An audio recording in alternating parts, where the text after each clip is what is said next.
Hey everyone, I'm Glenn Grandis, Mayor for the City of Fountain Valley, and this is this week's Mayor's Message, where we go over what happened at the last City Council meeting, what's coming up at the next City Council meeting, and other activities going on around town.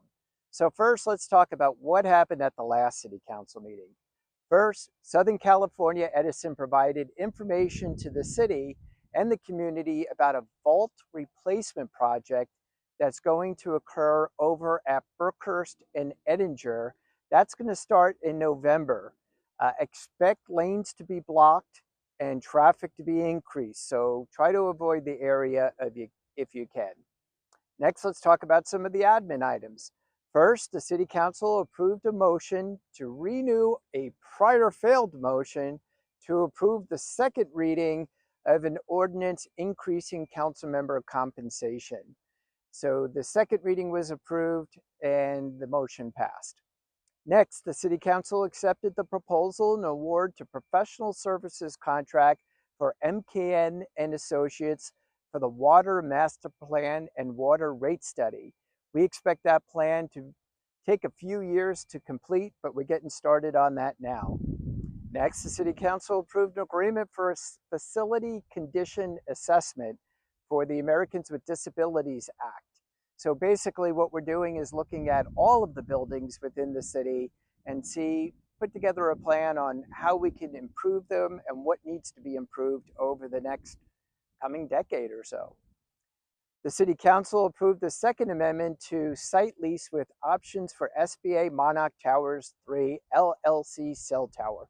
So basically that's Harper Park over off of Magnolia between Ellis and Garfield, the park that's in the center.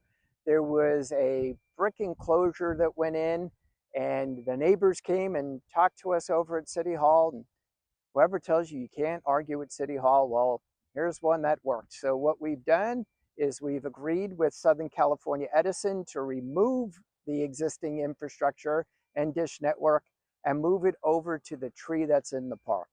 So good things happening there. Next, the City Council approved 5-0 to adopt the 6-month strategic objectives matrix for the next 6 months. So basically what that is all of the council members, the executive team, the city manager, the police chief, fire chief, we all get together, we meet for a whole day and plan out what are the objectives for the city over the next 6-month period. So that was finalized and approved.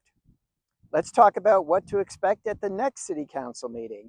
So it is election night, and we're planning on it to be a little bit of an abbreviated meeting. But first, we're going to have a proclamation for the retirement of our PD K9 Pero. Well-deserved retirement for our K9 unit.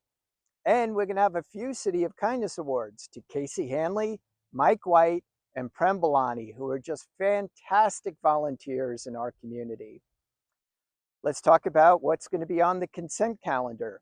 First will be the second reading and adoption of an ordinance authorizing implementation of a community choice aggregate program, our OCPA.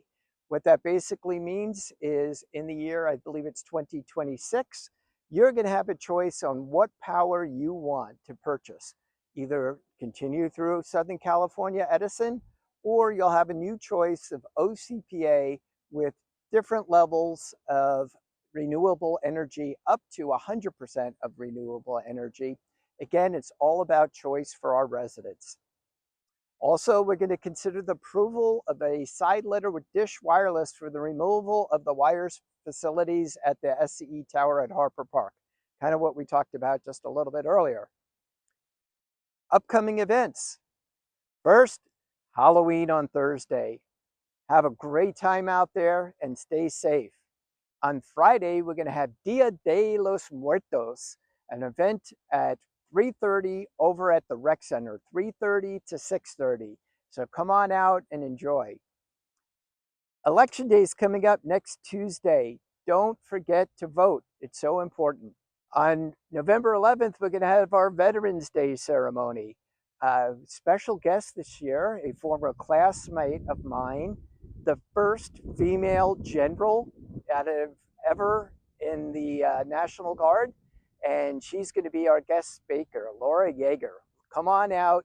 It's at 10 a.m. at Veterans Park on Veterans Day.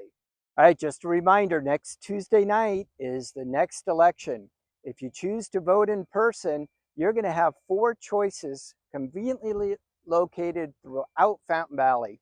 The first one is where I'm standing right now over at Freedom Hall.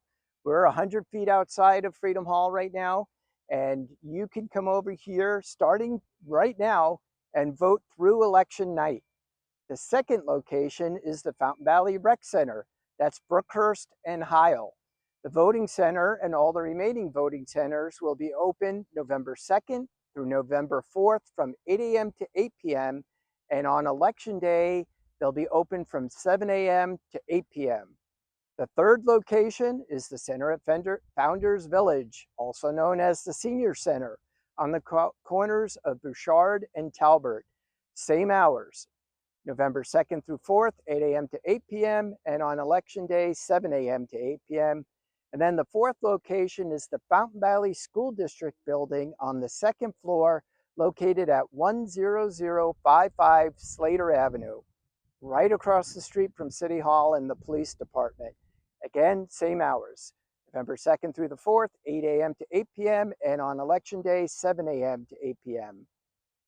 If you want any more information about anything to do with the election, go to the city website at fountainvalley.gov. All right, I'm your mayor, Glenn Grandis. That's this week's mayor's message. Appreciate you watching. We'll talk to you soon. Take care now.